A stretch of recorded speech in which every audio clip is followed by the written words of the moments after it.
Les personnes qui ont peu de brillance combattent. Ainsi, tu verras, je l'ai dit tout à l'heure, les personnes qui sont au-dessus de toi, dans une certaine hiérarchie, tu es bien en bas, mais ces personnes te combattent. Parce que c'est une question de brillance. Dis à un frère, on ne combat pas l'apparence, on combat la brillance. Mais j'aimerais rassurer une âme. Lorsque tu es dans ta saison, tu as été équipé pour être. Est-ce que quelqu'un m'entend? Lorsque tu es devant Goliath, tu as forcément les armes qui doivent faire tomber Goliath. Dieu te protégera et te préservera du mal. Lorsqu'on est dans sa brillance, même quand on est tout petit, on ne meurt pas n'importe comment. Ça tombe sur toi. Voici les attitudes à avoir pendant votre saison face au combat.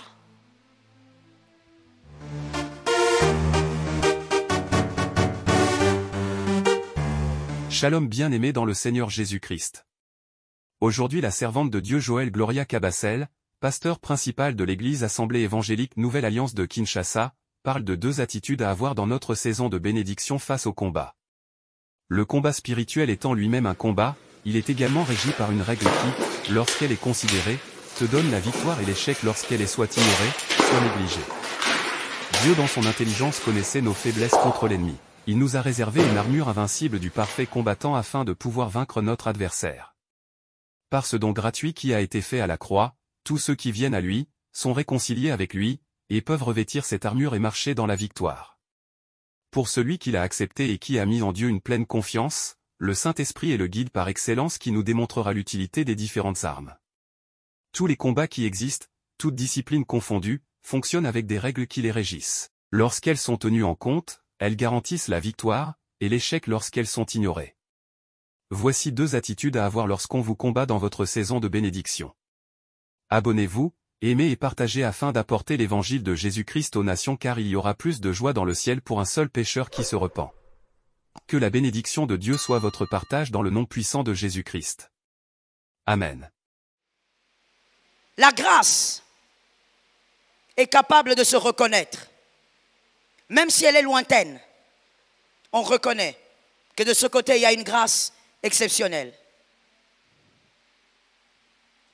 Alors tu peux être dans ta saison, mais voici les instruments que le serpent va utiliser pour te combattre, pour te décourager, pour t'empêcher de vivre pleinement ta saison de grâce, de gloire, de faveur. Que Jésus nous aide. Les personnes qui ont peu de brillance combattent. Ainsi, tu verras, je l'ai dit tout à l'heure, les personnes qui sont au-dessus de toi, dans une certaine hiérarchie, tu es bien en bas, mais ces personnes te combattent. Parce que c'est une question de brillance.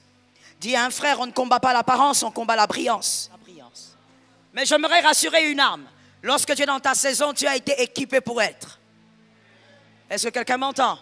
Lorsque tu es devant Goliath, tu as forcément les armes qui doivent faire tomber Goliath.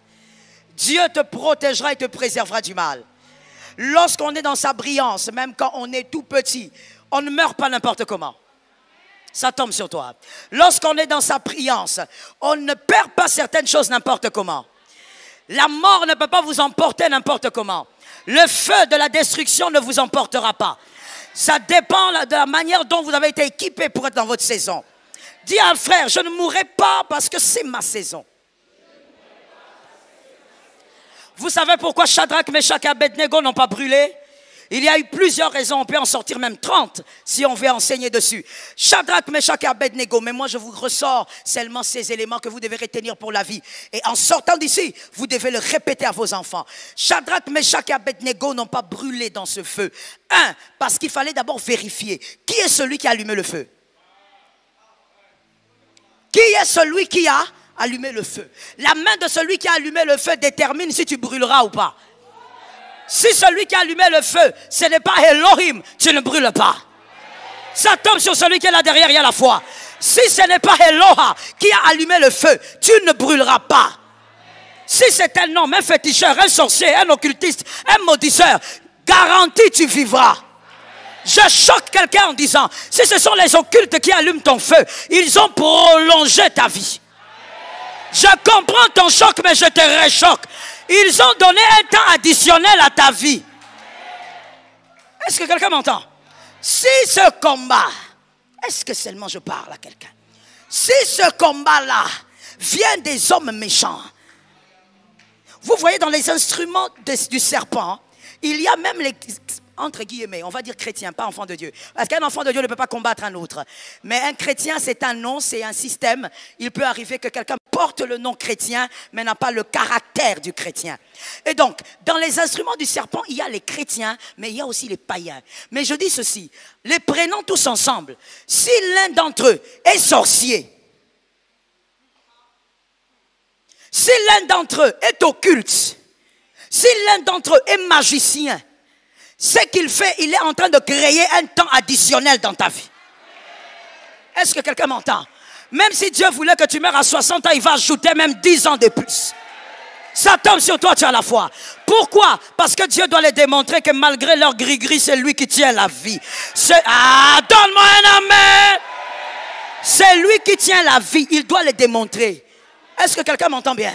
Je vais même te dire ce que j'ai constaté dans ma propre vie et dans la Bible aussi ça existe, mais je préfère de parler d'abord de ce que tu vois. C'est qu'à chaque fois que le diable m'a combattu dans un domaine, même quand Dieu n'avait pas prévu de me donner quelque chose, il va maintenant le donner pour prouver au diable.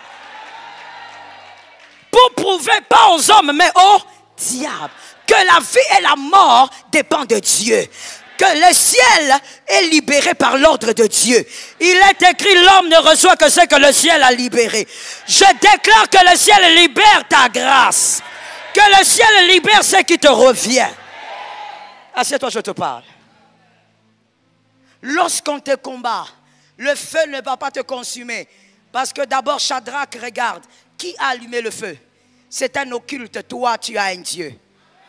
Est-ce que quelqu'un m'entend? La deuxième chose, pourquoi ça ne peut pas brûler? Parce qu'il faut vérifier le type d'alliance de celui qui a allumé le feu. Quelle alliance il a? Toi, tu es dans l'alliance d'Abraham, l'alliance d'Isaac, l'alliance de Jacob, des hommes grands, forts et puissants, des hommes qui se battent avec des rois et qui ont la victoire. Ils n'étaient pas rois, mais ils se battaient avec les rois et ils avaient la victoire. Il faut vérifier d'abord, celui qui te combat, il est dans quelle alliance? Il prie quel Dieu? Celui qui t'a allumé à quelle alliance? Puisqu'il veut allumer un feu contre toi, il n'est pas avec ton Dieu. Et donc tu ne brûleras pas. La troisième chose à vérifier, celui qui a allumé le feu pour te combattre, c'est-à-dire celui qui te combat, quel est le Dieu qui le protège? S'il te combat, c'est que ton Dieu ne le protège pas. Car il est écrit, je maudirai celui qui te maudira.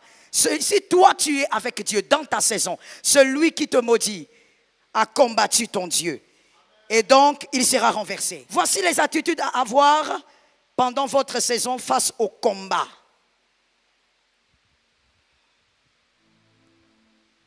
Les attitudes à avoir. Je l'ai dit ici rapidement, les instruments que le serpent peut utiliser. Ça peut être des chrétiens, malheureusement, mais qui n'ont pas le caractère. Et donc, ils sont encore jaloux. Ils sont envieux. Ça peut aussi être des païens. Parce que le païen est la proie facile du diable. Voici les attitudes à avoir lorsqu'on vous combat dans votre saison. Peu importe le nom de la personne qui vous combat. Premièrement, soyez focalisés sur l'alliance. Oui, soyez focalisés sur l'alliance sous laquelle vous êtes. Restez focalisés sur l'alliance. Dieu, il est le Dieu qui protège et il y a des choses qui se protègent par l'alliance. Le Dieu de votre alliance vous protégera. Restez focalisés dessus. Croyez que 1000 tombent. Oh, où sont ceux qui ont fait l'école du dimanche? Que 1000 tombent. Que 10 000. Vous ne serez. C'est tout. Non, mais ces derniers temps, tout le monde fait des rêves sur moi. On me rêve ceci. Oh, qu'il fasse de rêve. Qu'il rêve encore. Tu n'es pas concerné. Tu dois être assis sur l'alliance. Le Dieu de ton alliance, c'est Jésus de Nazareth. Et pour celui qui n'a pas compris, la véritable alliance, c'est la croix. Reste assis dessus. Reste assis dessus. Ils sont nombreux, ils ont dit qu'ils vont faire quelque chose d'ici la fin de l'année. Tu n'es pas concerné. Tu sais que chez toi, ça n'arrivera pas. Cela ne t'arrivera pas. Ça tombe sur ta maison au nom de Jésus. Ça n'aura pas lieu. Même s'il y a quelqu'un qui vient là-bas parce qu'il ne manque jamais. Vous savez, on complote contre vous au travail. On a dit qu'ils vont faire ceci. Dis à la personne, merci pour l'information, mais sois calme. Celui qui veille sur Israël ne sommeille. Est-ce que quelqu'un m'entend? Le Dieu qui a permis qu'ils soient en vie pour comploter contre toi, c'est le Dieu qui les garde en vie pour qu'ils voient ta gloire. Pour qu'ils voient le témoignage de la présence de Dieu. Reste assis sur l'alliance. Deuxième attitude, focalise-toi sur ta saison et sur Jésus. Focalise-toi sur ta saison. Fais ce que tu dois faire dans ta saison. Vous savez, il y a des gens malheureusement qui passent beaucoup de temps à analyser les combats de leur vie plutôt qu'à aiguiser l'épée de la saison. Prenez le temps pour aiguiser l'épée de votre saison. Au lieu de vous concentrer sur « il me combat, il est qui, son père c'est qui, son arrière-grand-père », focalisez-vous sur votre saison. Quand je dis l'épée de votre saison, je veux dire, tel que nous sommes, Dieu a donné à chacun l'épée de la saison. La chose que tu vas utiliser cette année qui te fera réussir gravement. La chose que tu vas utiliser cette année qui te fera percer gravement. Tu l'as. Aiguise ça. Pour certains, c'est leur intelligence. Tu dois travailler ton... Vous savez, il y a des gens bourrés d'intelligence. Des fois, quand je regarde, je dis, mon Dieu, j'ai envie d'avoir leur cerveau. Bourré d'intelligence, mais il est là. Il fait rien avec sa vie. Il mange, il boit, il monte, il descend. Il est avec des amis. Les années passent. Quel gâchis! Assieds-toi avec ton intelligence et laisse ton intelligence t'éblouir. Sors des choses de ta tête. Est-ce que quelqu'un m'entend bien? Laisse-moi te choquer. Tout le monde ne verra pas la gloire de Dieu en s'enfermant dans la retraite. That is not true. Non. Il y a des gens qui sont comme des Daniel. Troisième catégorie, je commence par la fin. Troisième catégorie. Il va, il prie, il a des heures. Il est tellement busy comme ministre du roi qu'il a des heures bien précises qu'il ne rate pas. Il va, il prie à midi, il prie à 3 heures. Et quand il finit, il est dans le gouvernement. Et il est puissant. Il y a des gens comme ça ici, dans cette salle. Si c'est toi, aiguise l'épée de la saison. Travaille avec justice, mais prie aussi. Jeûne aussi. Daniel était un homme de grand jeûne. Équilibre les choses, ce sont tes épées. Mais il y a la deuxième catégorie. Cette deuxième catégorie, mon Dieu, pour des raisons que Dieu seul sait, ce sont des Joseph.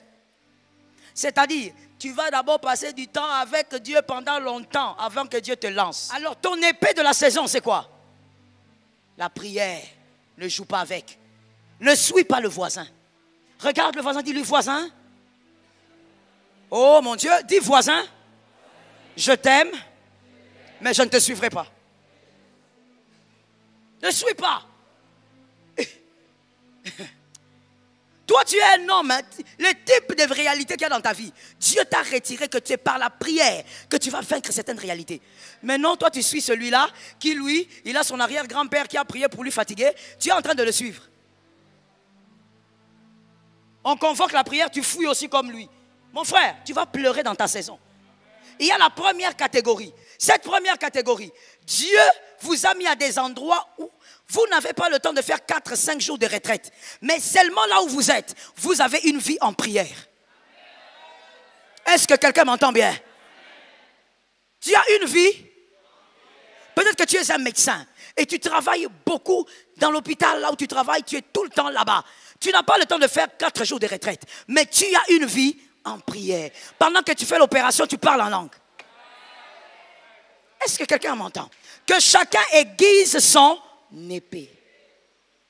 Il y a des personnes que moi, j'ai vues, on va dire ça comme ça, dans ce pays, des personnes qui avaient des talents ordinaires. Mais ces personnes ont aiguisé leurs talents. Aujourd'hui, elles sont bien au-delà de ceux qui ont des talents. Pourquoi? Parce qu'il faut avoir la compréhension et la bonne connaissance de l'aiguisement de l'épée de la saison. Ce n'est pas parce que c'est ta saison que ça va venir seul. Tu dors les matins, tu dors les soirs et tu passes le temps avec tes amis. Aiguise Aiguise, ah non, tu n'as pas entendu. Aiguise, l'épée de la saison. Et donc, c'est la deuxième attitude, je disais, focaliser sur Jésus. Ne regarde pas qui fait quoi. Tu risques d'avoir de la haine. Tu risques d'être habité par un esprit de vengeance. Tu risques d'être habité par un esprit de colère, de méchanceté. Or, toutes ces choses que je viens de citer sont les armes que le diable utilise avec puissance. La méchanceté est l'arme du diable. La haine est l'arme du diable. Si tu tombes dedans, le diable t'a eu.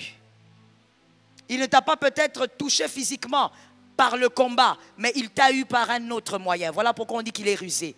Si tu commences à te focaliser, qui me combat? Voilà pourquoi je te donne un conseil gratuit. Dans la vie, arrête de chercher à savoir qui t'a critiqué.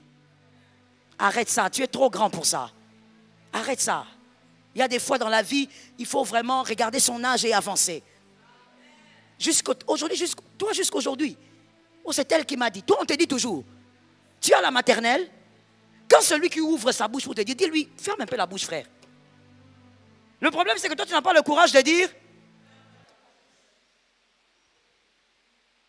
Tu es seulement là comme ça en train d'écouter. Là maintenant tu fais l'effort de ne pas ouvrir ta bouche pour que tu ne dises pas que j'avais parlé.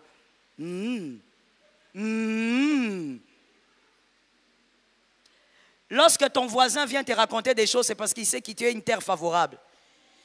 Si tu n'es pas une terre favorable, on ne va pas te faire asseoir pour te dire, tu sais, tel a dit. On sait que chez toi ça ne passe pas. À ton âge, il faut évoluer. Arrête d'écouter qui t'a critiqué, qui a critiqué ta mère, ton père. Ça va introduire de la haine, ça va introduire de la méchanceté. Le diable aime ces armes-là. Celui qui n'a pas d'amour pour son frère se rend fragile. Celui qui n'a pas d'amour pour sa sœur se rend fragile. Celui qui a de la haine et de la jalousie se rend fragile. Que Dieu te préserve. Focalise-toi. Refuse que le diable puisse te distraire et introduise une mauvaise sémence qui va créer de l'aigreur en toi. Refuse ça. Focalise-toi sur Jésus. Ce que Jésus a dit s'accomplira quoi qu'il arrive. Et je finis en disant à quelqu'un, la bataille est un bon signe. Je l'ai dit d'ailleurs au début, n'est-ce pas? La bataille est un bon signe. Ça montre que l'Éternel est avec toi et l'autre est de l'autre côté.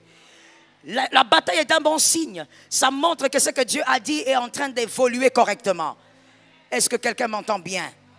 Dans ta saison, focalise-toi sur l'alliance et sur Jésus. Je veux que maintenant que tu m'aides à dire ces phrases ici à ton voisin. La première phrase, quoi qu'il arrive, ma saison ne sera pas détruite. D'accord, nous allons peut-être répéter, recommencer un peu, parce que je te laisse le temps de choisir un bon voisin. Ça compte aussi. Il y a de ces voisins, quand tu lui dis, ta saison ne sera pas détruite, il te regarde. Il n'a pas parlé, mais ses yeux ont dit, quelle saison toi? Est-ce que toi tu as une saison même? Est-ce que toi quand tu es là, tu peux avoir une saison? Ah, vous jouez. Surtout si à côté de toi tu as une maman africaine. Oh Jésus, c'est terrible.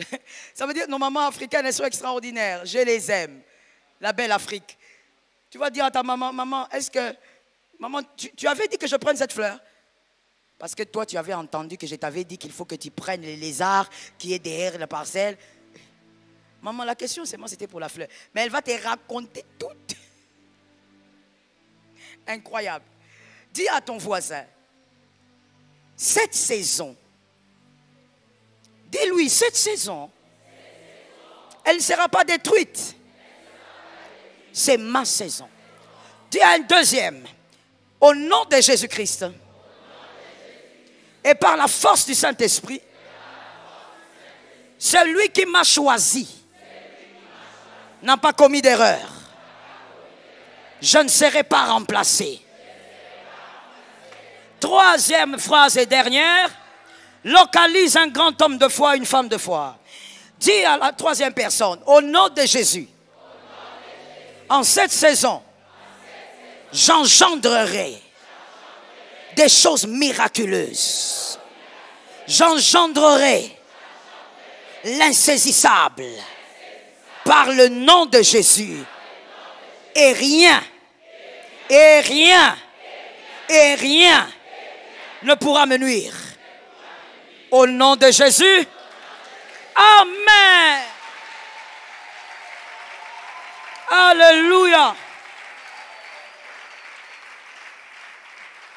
Je suis d'accord avec toi.